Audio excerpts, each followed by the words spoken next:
Book of Heaven, Volume 24, April 4, 1928. How in God the Word is everything.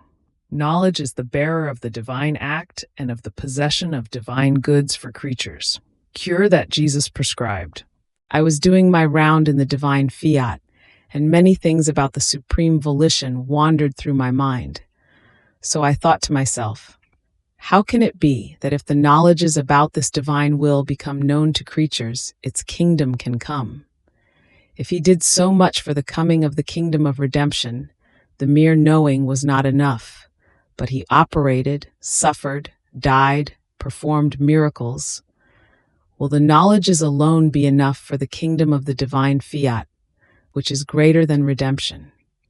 But while I was thinking of this, my lovable Jesus moved in my interior and told me, "My daughter, in order to form the smallest thing, creatures need works, steps, and raw materials.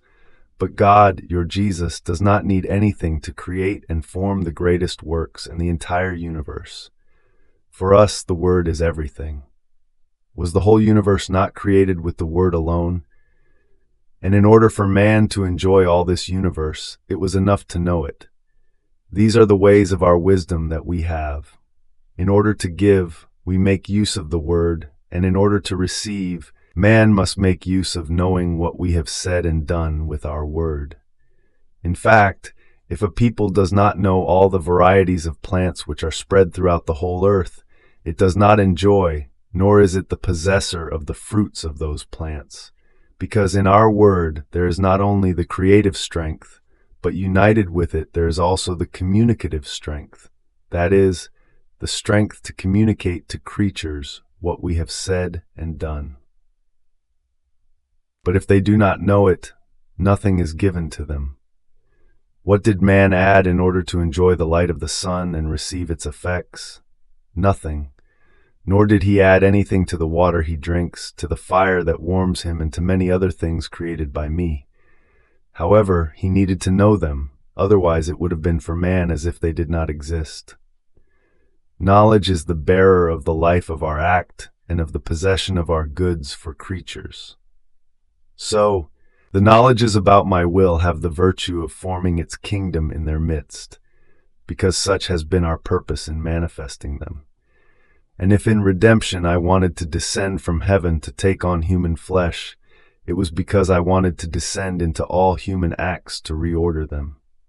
More so, since Adam had withdrawn from our divine will to content his humanity, and with this he disordered himself completely, he lost his state of origin.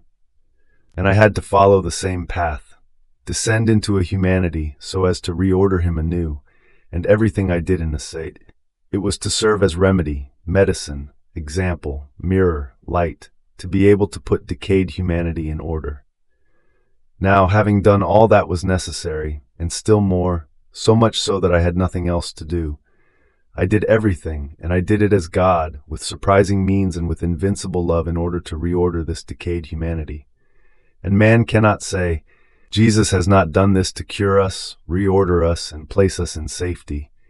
Everything I did in my humanity was nothing but the preparation and the cures I prescribed so that the human family might recover, to return once again into the order of my divine will. So after about 2,000 years of cure, it is just and decorous for us and for man that he no longer be sick, but that he be healthy again, so as to enter into the kingdom of our will. And this is why the knowledges about it were needed, so that our creative word, which speaks and creates, speaks and communicates, speaks and transforms, speaks and wins, might speak and make new horizons, new suns rise, for as many knowledges as it manifests, in such a way as to form so many sweet enchantments, that amazed, the creature will be conquered and invested by the light of my eternal will. In fact, nothing else is needed for its kingdom to come but the two wills kissing each other, one dissolving within the other, my will to give and the human will to receive. Therefore, just as my word was enough to create the universe, so will it be enough to form the kingdom of my fiat. But it is necessary that the words I have spoken, the knowledges I have manifested, be known to be able to communicate the good that my creative word contains. This is why I insist so much that the knowledges about my will, the purpose for which I manifested them, be known, to be able to realize my kingdom, which I so yearn to give to creatures, and I will overwhelm heaven and earth to obtain the intent.